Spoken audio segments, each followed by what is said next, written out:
Nella mattinata di ieri, 30 settembre, i carabinieri del nucleo operativo e radiomobile della compagnia di Agrigento hanno denunciato a piede libero un automobilista di anni 36 residente a Porto Empedocle,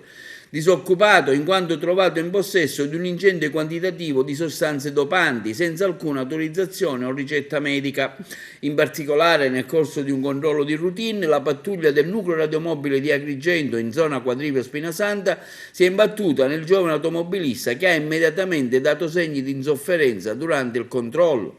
Una circostanza che ha introdotto i militari dell'Arma ad approfondire gli accertamenti eseguendo una perquisizione veicolare. Nel corso dell'attività sono state rinvenute diverse confezioni di sostanze dopanti e farmaci anabolizzanti, la cui vendita risultava vietata se priva di autorizzazione o di ricetta medica. La perquisizione dei militari dell'Arma è stata estesa anche presso l'abitazione dell'uomo, ove sono state rinvenute ulteriori confezioni di analoga sostanza, nonché etichette false adesive riportanti la denominazione di vari farmaci anabolizzanti. La sostanza è stata sequestrata e si trova a disposizione della Procura della Repubblica di Agrigento, che disporrà i dovuti accertamenti di laboratorio, mentre l'uomo è stato denunciato